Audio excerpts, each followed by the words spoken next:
Hello students. आज हम लोग डिस्कशन करने वाले हैं root mean square value of alternating current. और सबसे पहले समझते हैं यह अल्टरनेटिंग करंट रियली में होता क्या है।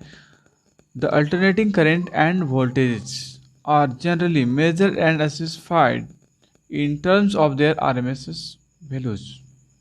देखिए इसका मतलब क्या है। जनरली मतलब हमारे प्रैक्टिकल लाइफ में, हमारे घरों में जो डिवाइसेस हमें मिलते हैं, जो करंट हमें सप्लाई मिलते हैं, वो आरएमएस वैल्यू के रेस्पेक्ट में होते हैं, आरएमएस के टर्म्स के रेस्पेक्ट में होते हैं। समझते हैं। When we say that household supply is 220 volt AC, 220 volt AC जो हमारे घरों में सप्लाई होती है, इसका क्या मतलब हुआ। इसका मतलब हुआ कि जो हमारा सप्लाई है that it's RMS value is 220 volt. इसे हम लोग जनरली आरएमएस वैल्यू नहीं कहते हैं, but in really this is RMS value. It's RMS value is 220 volt. ठीक है। आगे जो आप देख पा रहे हैं पीक वैल्यू, इस पर हम लोग बाद में बात करेंगे। पीक वैल्यू क्या होता है, तो आपको मालूम है कि जो ईएमएफ होता है वो साइनोसॉइडल होता है, वो वेरी करता है, लेकिन उसमें जो मैक्सिमम वैल्यू होता है उसे हम लोग पीक करते हैं। क्या रिलेशन है, ये जो रिलेशन आप नीचे देख पा रहे हैं ये हमें मिलेगा बहुत जल्द। तो थोड़ा सा हम लोग इसके डेरिवेशन पर पहले पहुँचते हैं। आइए अब हम लोग आगे बढ़ते हैं। रूट मीन स्क्वायर, और देखिए इसी का और भी नेम है वर्चुअल और effective value of AC, that is alternating current. क्या है definition. It is defined as that value of direct current which produces the same heating effect in a given resistor as is produced by the given alternating current when passed for the same time। देखिए इसको आपको थोड़ा सा समझना होगा कैसे। तो एक काम करिए, दो आप हीटर लीजिए जिससे पानी गर्म किया जाता है, वाटर हीटर, और दोनों को दो अपने सेपरेट बकेट में लगा दीजिए। एक वाले में आप डीसी करंट सप्लाई करिए और एक वाले में एसी करंट सप्लाई है। दोनों के वाटर में आप थर्मामीटर लगा दीजिए और आप चेक करिए कि किसका टेम्परेचर कैसे राइज कर रहा है। तो सबसे पहले आपको तो ये गिवन अल्टरनेटिंग करंट है तो आप इसको चेंज मत करिए। जो भी आपका सप्लाई है एसी का वो आप छोड़ दीजिए और उसके मैग्नीट्यूड को ज़रूर आप नोट रखिए कि कितना एम्पियर का करंट पास हो रहा है। अब आपको डीसी वाले को भी एडजस्ट करना है। तो आपने सपोज पाया कि किसी खास गिवन किसी एम्पियर पर आपने देखा कि आपने डीसी करंट सप्लाई किया था दूसरे वाले बकेट में जिसमें वाटर हीटर लगा हुआ है, उसमें भी जो थर्मामीटर का रीडिंग है सेम आ रहा है। आपने देखा कि जिस पर आपने एसी करंट सप्लाई किया और डीसी सप्लाई किया, दोनों में जो करंट है, सॉरी, जो हीटिंग इफेक्ट है वो दोनों सेम है। तो यहीं पर हमारा जो कॉन्सेप्ट है क्लियर हो जाता है। एक बार हम लोग फिर से इसको पढ़ते हैं। It is defined as the value of direct current. क्या कहा जा रहा है, ये आरएमएस के बारे में कह रहा है कि आरएमएस एक वैल्यू है जो yes right, this RMS is that value of direct current which produces the same heating effect in a given resistor as is produced by the given alternating current। तो हमें क्या करना होगा, देखिए अभी आगे हम लोग क्या करने वाले हैं। तो हमें फाइंड करना है, हम लोग इस अल्टरनेटिंग करंट के रेस्पेक्ट में फाइंड कर लेंगे कि किसी गिवन टाइम में कितना हीटिंग इफेक्ट होगा। ठीक है ना।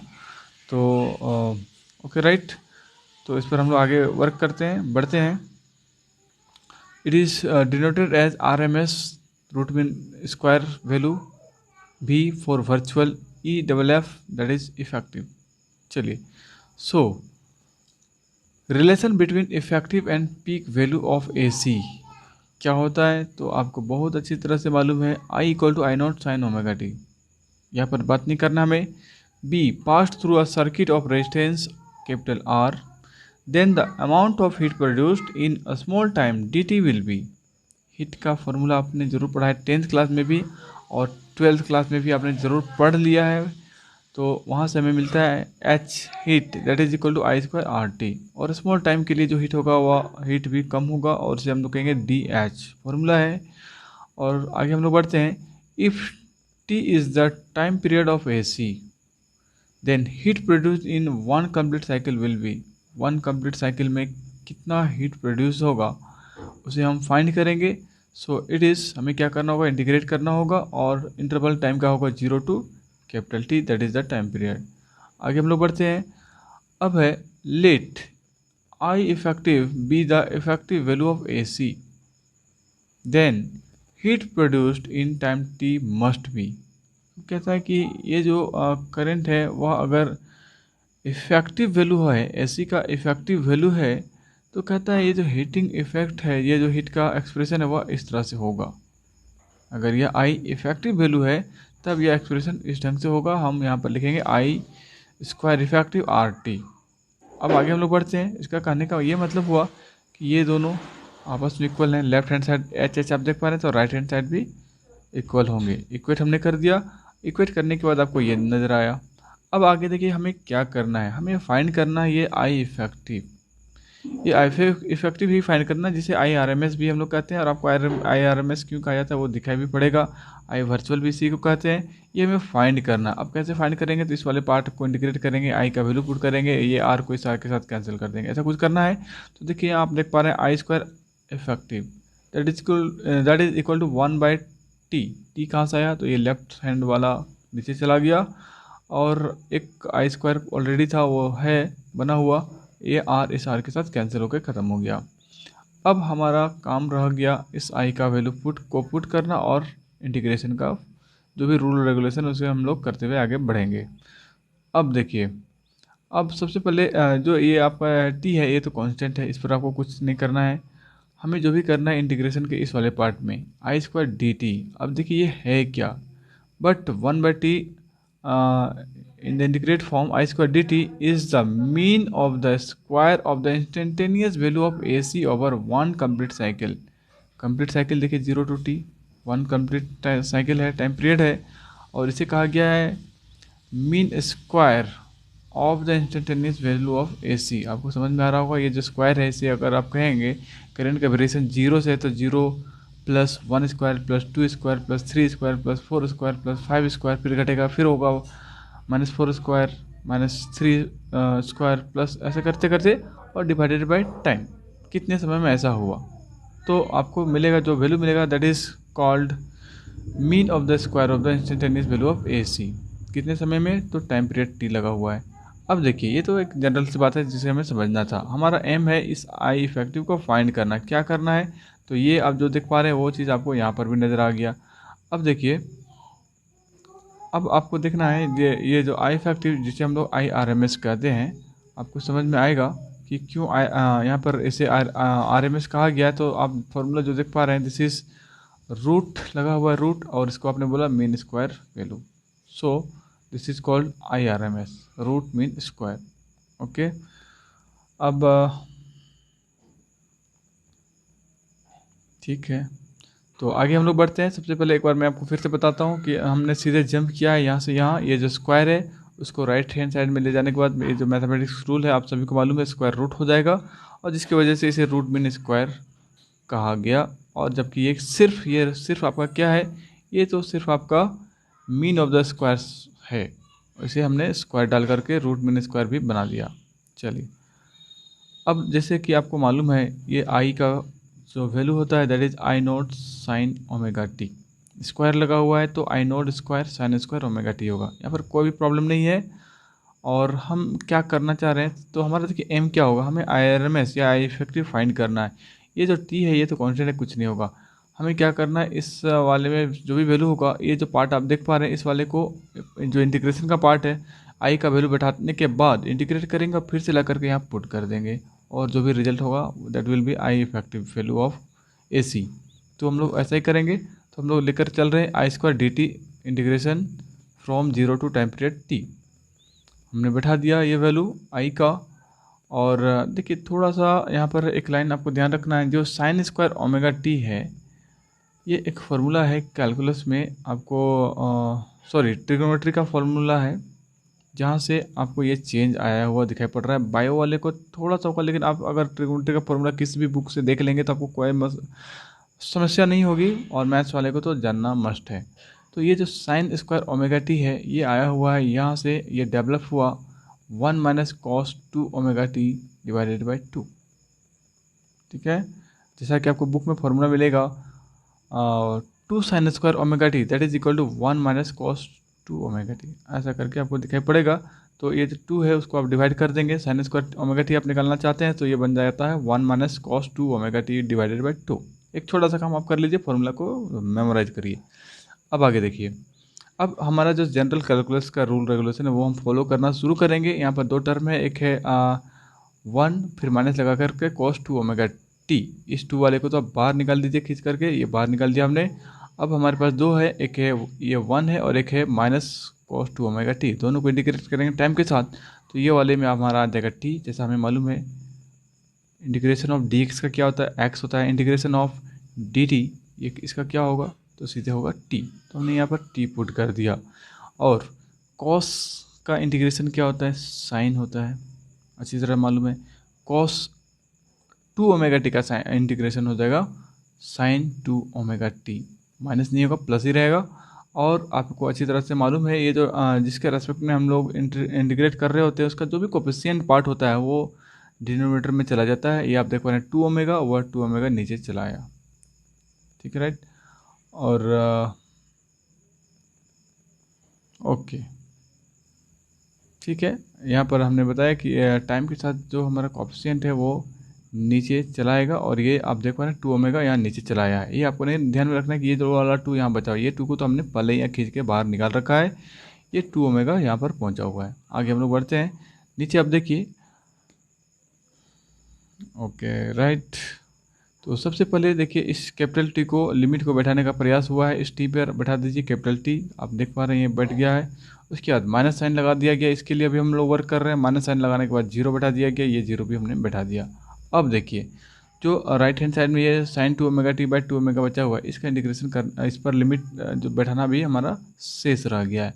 तो सबसे पहले ये जो 2 ओमेगा इसे हम लोग ब्रैकेट के बाहर कर देते हैं। माइनस साइन भी बाहर करके रखे हुए हैं, और अंदर में आप देख पा रहे हैं साइन 2 ओमेगा टी।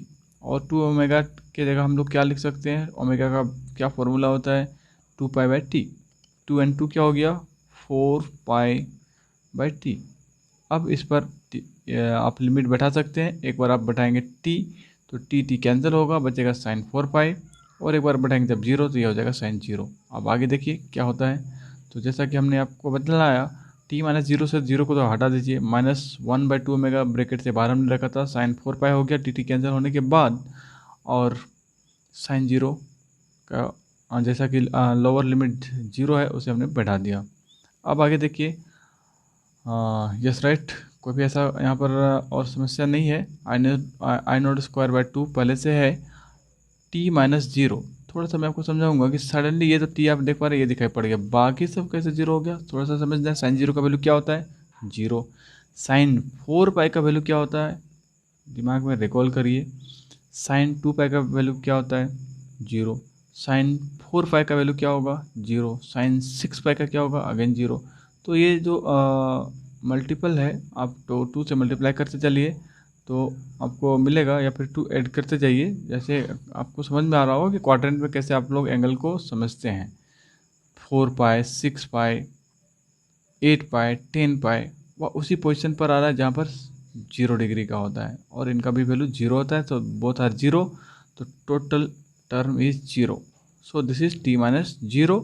और रिजल्ट बहुत आसान सा होता जा रहा है, क्योंकि ये एक्सप्रेशन हमारा छोटा होता जा रहा है, हमें याद करने में इजी होगा आगे चल करके। So it becomes I naught square T divided by 2। और आगे बढ़ते हैं। सो आई इफेक्टिव और आई आर एम एस, ये देखिए हम लोग कहाँ पहुँच गए। मैं आपको थोड़ा पीछे ले जाता हूँ, और आपको देखिए मैंने बतलाया था कि हमें यहाँ पर वर्क करना है इस वाले पार्ट में। ये जो आप देख पा रहे हैं, मैं ले आता हूँ यहाँ पर, यस राइट, ये वाले एक्सप्रेशन को देखिए, यहीं पर हमारा काम करना है। जो भी हम इन लोगों ने अभी फाइंड किया आई स्क्वायर डी टी, उस वाले वैल्यू को यहाँ पर हम लोग पुट कर देंगे और हमें आई इफेक्टिव का रिजल्ट मिल जाएगा। ओके, तो ऐसा ही किया गया है। हमने यह value I naught square T by 2 put कर दिया। आपने देखा यहाँ पर क्या लिखा हुआ है, 1/t के बगल में अपने क्या लिखा हुआ अभी देखा आपने, तो आपने देखा integration of I square D T. इस वाले पार्ट का हमने जो भी रिजल्ट फाइंड आउट किया, जो आपको यहाँ ऊपर दिखाई पड़ रहा है, उसे हम लोग यहाँ पुट कर रहे हैं।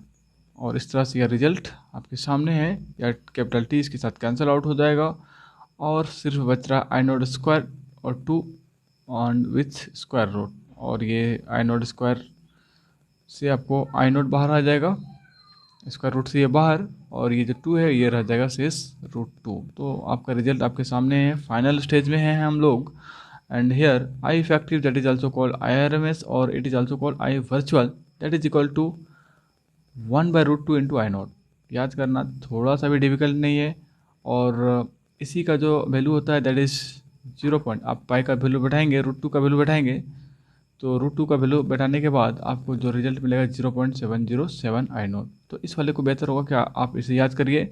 और लास्ट क्लासेस में मैंने आपको average value of AC over half cycle में हमने आपको बताया था, वहाँ पर आप याद रखेंगे 0.637 आई नॉट, और यहाँ पर आपको याद रखना है आई इफेक्टिव के लिए 0.707 आई नॉट। और एक बात आपको लास्ट में मैं आपको जानकारी के तौर पर बताता हूँ कि जब हम लोगों ने आई एवरेज पर बात किया तो हमें यस राइट, मीन और average value of mean value of alternating EMF, इस पर भी हमें डिस्कशन करना था, लेकिन मैं आपको रिकमेंड करूंगा कि जो आपने आई एवरेज देखा फॉर्मूला आपका सेम उसी तरह से आपको मिलेगा। और जैसा कि मैंने वहाँ पर आपको आई एवरेज का फॉर्मूला बताया 0.637 आई नॉट, EMF का फॉर्मूला हो जाएगा EMF average of EMF that is equal to 0.637 E naught. ये मिलेगा, कोई फ़र्क नहीं, जहाँ आई लिखा हुआ है वहाँ पर आप EMF बैठा दीजिए। और जैसा आपने अभी देखा I effective IRMS that is equal to 0.707 I naught, आप क्या करेंगे आई की जगह पर बैठा देंगे, क्या बैठाएंगे EMF E, रिजल्ट सेम रहेगा। ये आपका एक रिलेशन जो है रिलेशन सेम रहेगा, लेकिन इसमें EMF वाले का जो स्टेप होगा डेरिवेशन का वो थोड़ा सा डिफरेंट जाएगा, लेकिन रिजल्ट तो आपका इसी फॉर्म में होगा। यहाँ पर आप लिखेंगे E effective ERMS that is equal to 1/√2 E naught that is equal to 0.707 E naught. इस तरह से तो हम लोगों ने देखा द इफेक्टिव और RMS value of an AC is 1/√2 times its peak value. I naught क्या है, आई नॉट क्या है, I naught is the peak value. तो चलिए आज के वीडियो में इतना ही। Thank you for watching.